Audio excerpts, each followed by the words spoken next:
You are watching Docs on Call with Dr. Christopher Stroud, and the topic is the Da Vinci robotic system, and we're also taking your calls on hysterectomies. Thank you very much for watching, by the way. And Dr. Stroud, we have another caller, and Katie has a question. Katie, what's your question for Dr. Stroud? Yes, hi doctor. Thank you for taking my call. Hello. I wanted to know, how long have you been performing the robot doing hysterectomies for, and what kind of progress and improvement have you seen doing the robot versus doing a laparoscopic on hysterectomies? Sure, good question. Thank you. Yeah, the robotic technology, again, has been an extension of the laparoscope, because at the very heart of the surgery is utilizing the laparoscope, but instead of the surgeons and the assistant's hands holding the laparoscope, the robot is holding the specially made laparoscopic instruments, and then the surgeon is manipulating the robotic hands, you might say. So this has been going on for many years, and certainly as the technology has advanced, so too has our ability to do more complicated and more complex procedures that years before we would have never attempted with anything other than the traditional open or abdominal hysterectomy. But I think what we're seeing more and more is that surgeons are being more willing to attempt difficult surgeries, and as a result we're seeing patients out of the hospital faster and all of the benefits that go along with the minimally invasive approach. Does that answer your question, Katie? Yes, it does. And what about insurance? As far as insurance is concerned, does insurance pick up the laparoscopic as much as it does the Da Vinci? Yes, typically. Now, you would need to check with your individual insurance company to make certain of this, but as a rule, the insurance companies treat hysterectomy as a procedure and not as a technology. That is to say, the insurance company is not interested in how the surgery is performed, only if it is being performed. Thank you, Katie. On call is also Cassandra. Cassandra, you have a question for Dr. Stroud. Yes, I was wanting to know, when I have intercourse, it hurts really bad, and my stomach and the lower part hurts about an hour afterwards. Good, thank you. And when I was younger, they wanted me to, I got pregnant actually at 15. My son is 16, and they wanted me to have surgery, and I wouldn't do it because I was scared. Okay. Good. Thank you for your call. Yes. Painful sexual intercourse, actually the medical term is dyspareunia, and pain is always a symptom that needs to be evaluated wherever it occurs and whenever it occurs. Painful intercourse can commonly be seen in conditions such as endometriosis, as we referenced a little earlier, with scar tissue or adhesive disease, or with problems with the ovaries or masses or cysts on the ovaries. So I guess the most important thing I would leave you with is that pain needs to be evaluated, and this being no exception. Thank you, Cassandra, for asking that question. That was a very important question to ask. And Kendra is now up with another question for Dr. Stroud. Go ahead, Kendra. Hi. I have had problems with cysts before, and I am only 22. And I have a 15-month-old little girl. I've had problems with this since I was 16, and they told me my doctor had actually thought that I had endometriosis at one time. Sure. Well, I ended up getting pregnant, and I've always been told that is something that would help the cyst and the endometriosis to get pregnant. Now I'm just wondering, can the endometriosis come back after you have a child? Yes, thank you for your call. That's a great question. Endometriosis, we could certainly spend the entire evening just talking about endometriosis, a very common and potentially devastating condition that affects millions of women in America. Certainly endometriosis can come back after childbirth. It can also come back after surgery to remove it. As long as the uterus and one of the ovaries is still inside, endometriosis can come back and be a problem. Some women are fortunate enough that they may struggle with it at one point in life and not with another, but many are plagued with it over time. I would add, Elizabeth, that the Da Vinci robot has become a key part of our toolbox, you might say, for addressing endometriosis, because it allows us to go in and perform uterus-sparing surgery to remove endometriosis in ways that we would have never thought possible years ago. That is so good to hear. And I'm glad that Kendra asked that question, because that is one of those myths that if you start having children, you no longer have endometriosis. I'm glad she asked that. That's right. Good question. Now, Mary has a question for you. Go ahead, Mary. Doctor, if you've had your bladder repaired with a sling procedure 10 years ago and now you need it done again, can the Da Vinci Code do that?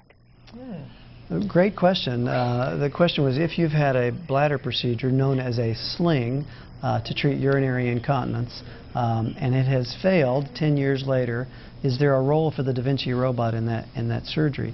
Actually, there is a role for minimally invasive surgery. In this particular case, not the Da Vinci robot, because other technology has advanced such that the new bladder sling procedures are very minimally invasive.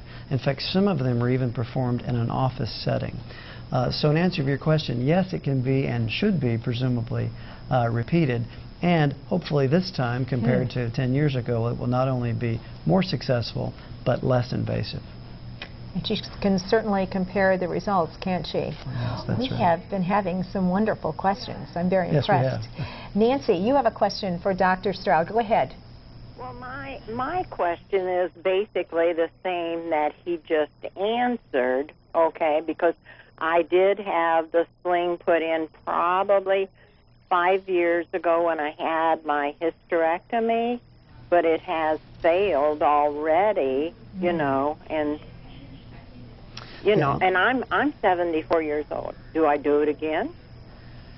Great question. I often see patients in the office and they will say, in reference to urinary incontinence, when is my incontinence bad enough to have surgery? And I typically say, when it's bad enough for you to think about, it's probably bad enough to have it repaired.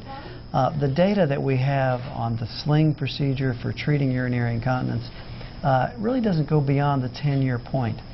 So we don't know exactly how well certain procedures work beyond 10 years. We do know that the newer, less invasive procedures work very, very well at the 5-year and at the 10-year point. And so if it is affecting your life, if it's in any way limiting you in your ability to do the things that you enjoy doing, then I would say it really should be evaluated by your gynecologist who's comfortable in the minimally invasive approach for treating urinary incontinence. That is a common ailment. I'm thanking both of those women for calling in. And we have Sherry up next. Sherry, what is your question for Dr. Stroud? Yes.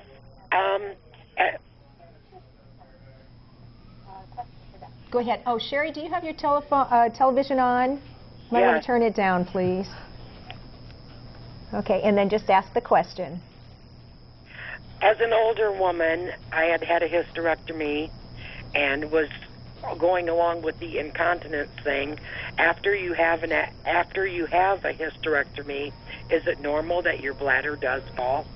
Good question. And the answer to that is categorically no. Hysterectomy should not lead to problems with your bladder. If those problems have occurred, then they still need to be evaluated by a gynecologist comfortable in treating those problems. But a hysterectomy should not lead to problems with the bladder. Thank you very much for asking that question. And we have Diane next. Go ahead, Diane. Yes, I've had a hysterectomy in 2001, and as far as sexual intercourse, when you feel loose down there, is there any way that you can, like, get yourself tightened through surgery? Yes, ma'am. Good question, and thank you for offering that. Certainly, that is not related to the hysterectomy, although the same conditions perhaps that led to you having the hysterectomy have now led to this sensation problem that you're having. And certainly, many gynecologists, myself included, perform vaginal reconstructive surgery. So if the muscles have, in some way, of the pelvic floor have become weak and things have prolapsed, or if they're not functioning in the way that they should, we repair that and do that on a routine basis. So this problem that you've mentioned is an important one.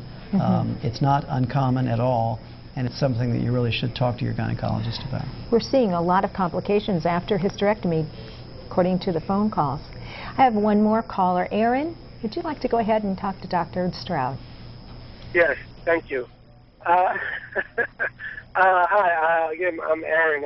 I just wanted to know, the procedure, well, I'm considering getting a vasectomy done. Just want to know, is this same procedure or using this technology also being performed? Did I hear you say vasectomy? Yes. I want to not be able to have any more kids.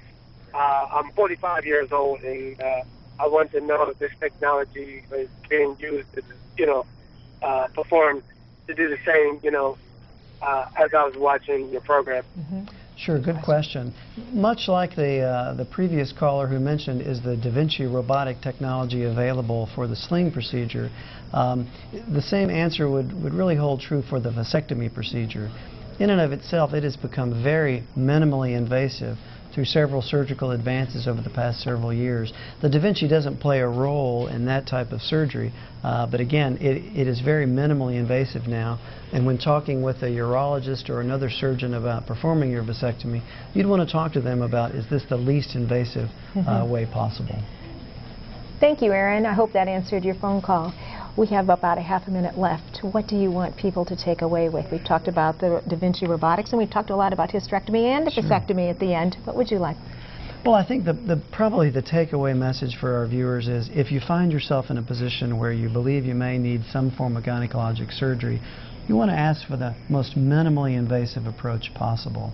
And on those approaches, really you should be considering the Da Vinci robotic assisted technology. It's dramatically changed the way physicians view and patients experience gynecologic surgery. It really has become the new norm. Thank you very much, Dr. Christopher Stroud. My pleasure. And Dr. Christopher Stroud from Northeast OBGYN has been my guest tonight. For more information, visit their website at northeastobgyn.com or call 422-7455. Join Lee Kelso next Tuesday for Docs on Call with Pain Management Associates. And you can watch Docs on Call online anytime at incnow.tv. Just go to the features session and click on Docs on Call. Thank you for joining us. Have a wonderful evening.